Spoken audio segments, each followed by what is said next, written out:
तर नमस्कार, मी कामेश आणि खूप दिवसांचा वेट करत होतो. तर आज आम्ही घेऊन आलो आहोत car spa, the car detailing studio. तुम्हाला माझ्या पाठीमागे दिसत असेल.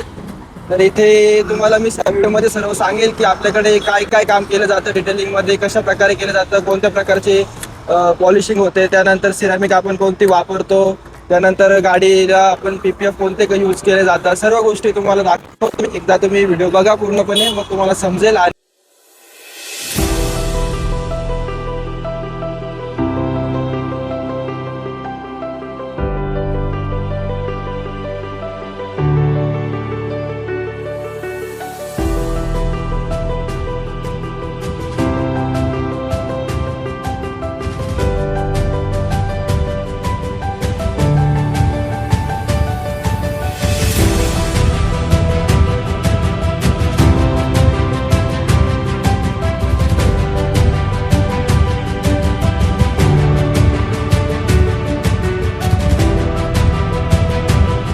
आल्यानंतर ना, हा आपला आहे मेन वॉशिंग एरिया, ज्यामध्ये आपण सर्व प्रकारचे व्हेकल्सला वॉश करतो. वॉशिंग म्हणजे काय, लोकल सारखं पाणी मारलं, फोम मारलं आणि वॉश झाली असं नाही काम करत आपण.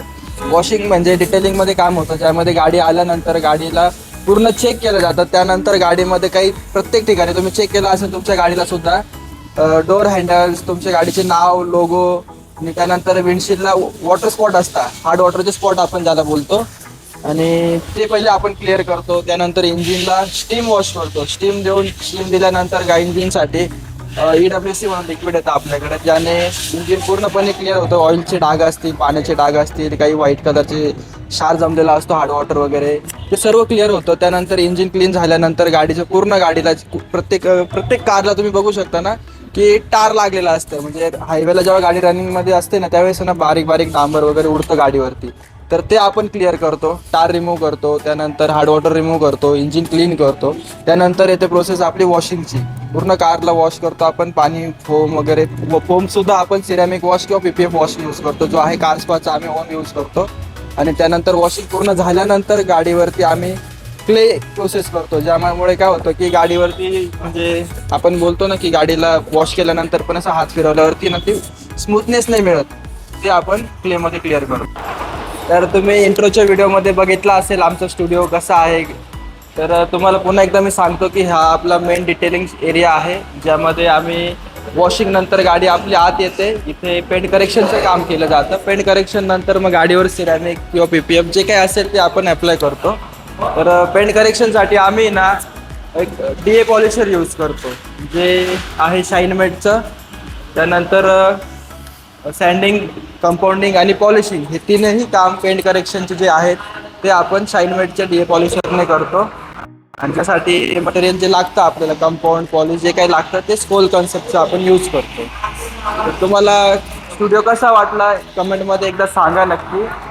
आणि आमचं काम तुम्हाला मी कसं सांगतो पुढे, आणखी काय काय करावं लागतं, कसं करतो आपण, सँडिंग कशासाठी करतो, पॉलिशिंग, कंपाऊंडिंग कधी केली पाहिजे, कधी नाही केली पाहिजे, त्यानंतर सिरॅमिक कधी अप्लाय करायचं, PPF कसं अप्लाय करायचं, सर्व मी तुम्हाला एक सांगतो आहोत. तर तुम्ही व्हिडिओ पूर्ण बघितला आत्तापर्यंत, त्याबद्दल धन्यवाद. आणि काही असेल तर मला कमेंटमध्ये सांगा, प्रश्न असतील काही कमेंट्समध्ये विचारा. आणि आता मेन टॉपिकवर आपण बोलूया की आपल्या डिटेलिंग स्टुडिओमध्ये कोणकोणती कामं केली जातात आणि कशा प्रकारे केली जातात.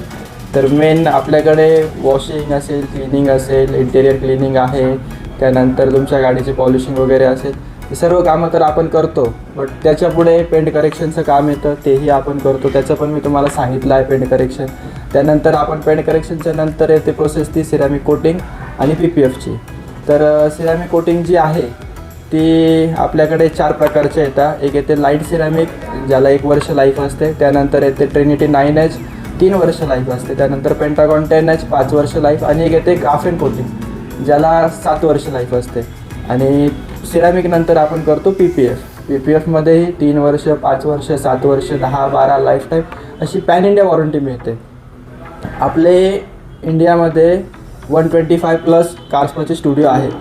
तर तुमचं PPF केल्यानंतर कधीही काही प्रॉब्लेम आला तर पॅन इंडिया वॉरंटीमध्ये ते कुठेही कोणत्याही स्टोअरला, कोणत्याही स्टुडिओमध्ये क्लेम होऊ शकता. आता सिरॅमिक कोटिंग जी आहे लिक्विड बेसमध्ये येते. तर सिरॅमिक कोटिंग आपल्याकडे क्रिस्टल शील्ड म्हणून कंपनीची येते, जी कार्सपाचं ओन ब्रँड आहे. त्यानंतर PPFसुद्धा एजिसचं येतं, ते कार्सपाचेच ओन ब्रँड आहेत.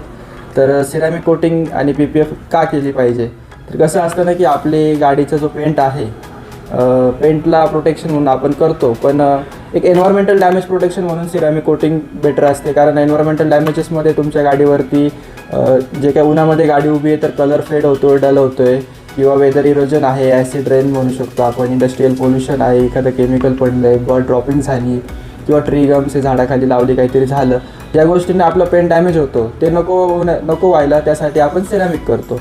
पेंट करेक्शनचं काम झाल्यानंतर आपण सिरॅमिक कोटिंग अप्लाय करतो. काही स्टुडिओमध्ये कसं असतं ना की गाडी आली, वॉश केली आणि डायरेक्ट सिरॅमिक लावलं, तर तसं काम आपण करत नाही. आपण एक step by step process follow करून पूर्ण सिरॅमिकचं काम करतो. त्यामुळे त्या सिरॅमिक कोटिंगसाठी सुद्धा आपल्याकडे 2 ते 3 दिवस लागतात. सेम PPFलाही सेम आहे. मी बघितलं आहे काही स्टुडिओजमध्ये की गाडी आली, नवीन गाडी आहे म्हणून काही करायची गरज नाही आहे, गाडी वॉश करा आणि डायरेक्ट PPF चालू करा. तर नवीन गाडी जरी असेल ना, शोरूम गाडीसुद्धा, तरी पण आपल्याकडे स्टेप बाय स्टेप प्रोसेसच फॉलो होते, ज्यामध्ये गाडी आल्यानंतर गाडी पूर्ण चेक होते. शोरूम असेल किंवा जुनी असेल, महिनाभर वापरलेली असेल, 10 दिवस यूज झालेली असेल, किंवा डायरेक्ट शोरूमवरून डायरेक्ट इकडे आलेली असेल गाडी. गाडीला सर्वात पहिले आपण आल्यानंतर चेक करतो, पेंट थिकनेस वगैरे सर्व चेक होतं. त्यानंतर गाडीला वॉश होते प्रॉपर. वॉशिंग मी तुम्हाला सांगितली कशा प्रकारे केली जाते. वॉशिंगनंतर गाडीवरती स्वेल मार्क्स, मायनस स्क्रॅचेस हे क्लिअरली दिसूनच जातात. आणि ते दिसल्यानंतर आपण त्यावर पेंट करेक्शनचं काम करतो. कंपाऊंड पॉलिशिंग होते. कंपाऊंड पॉलिशनंतर मग एकदा गाडीला फिनिशिंग आली, मिरर फिनिश येतो गाडीमध्ये, ज्याला आम्ही मिरर फिनिशच बोलतो. तर तो आल्यानंतर गाडी जेव्हा वाटते की आता ग्लॉस पूर्ण शोरूमपेक्षाही एक्स्ट्रा ग्लॉस करते गाडी, त्यानंतर आपण सिरॅमिक कोटिंग किंवा PPF अप्लाय करतो. आणि PPFचं बोलायला गेलं तर पॅन इंडिया वॉरंटी आहे. 190 मायक्रॉनपासून स्टार्टिंग होते तर 400 मायक्रॉनपर्यंतचे PPF आहेत. आणि PPFसुद्धा आपण PVC वगैरे मटेरियल यूज नाही करत, तर TPU मटेरियलचंच PPF आहे आपल्याकडे. PVCमध्ये काय होतं ना की तुम्ही मार्केटमध्ये जर बघायला गेले, जे PPF आपल्याकडे आहे त्याची कॉस्टिंग तुम्हाला कधी कस्टमर्सला वाटते की खूप आहे. मार्केटमध्ये 30,000 40,000मध्ये सुद्धा 5 वर्ष वॉरंटीवाला PPF मिळतो. पण मग तो PPF TPU मटेरियल आहे का, तर नसतो. तो PVC वगैरे अदर ब्रँडचा अदर मटेरियल असतो, ज्यामुळे लावताना काही वाटत नाही. गाडीमध्ये 5 वर्ष तेही वॉरंटी देतात, त्याच्यानंतर ते 5 वर्ष पेंटला डॅमेज न होण्याचं सांगतात. बट ज्यावेळेस रिमूव्हिंगसाठी PPF येतो ना, आमच्याकडे 1-2 आम्ही केलेले आहे गाडी, PPF रिमूव्ह करताना तो PPF पूर्ण गाडीवरती ग्लू सोडून जातो. आणि सेम जर तुम्ही चांगल्या ब्रँडचा PPF यूज केला तर ह्या गोष्टी होत नाही. तुमचा पेंट डॅमेज रिमूव्हिंगच्या टायमिंगला तरी डॅमेज नाही होणार. आणि 5 वर्ष नीट वॉरंटी होते. त्यानंतर कस्टमर सॅटिस्फायसुद्धा होतात की हां, यांच्याकडे आम्ही PPF केला आहे, तर तो PPF 5 वर्ष आमच्या गाडीला प्रोटेक्टेड पण होता, प्लस कधी तो पिवळा पडला नाही आणि कधी तो डलही पडला नाही. आणि आता भरपूर गोष्टी आहेत. तुमचं काही प्रश्न असतील, काही विचारायचं असेल तर तुम्ही कमेंटमध्ये विचारू शकता, किंवा आम्हाला डायरेक्ट कॉलही करू शकता. आणि आमचं स्टुडिओचं लोकेशन मी तुम्हाला लिंकमध्ये टाकून देईल, ज्यामुळे तुम्हाला लोकेशनही माहिती होऊन जाईल. आणि आमचा व्हिडिओ कसा वाटला, स्टुडिओ कसा वाटलं, काम कसं वाटतं, याबद्दल नक्की कमेंट करा, फॉलो करा, सबस्क्राईब करा आणि व्हिडिओला लाईक करा.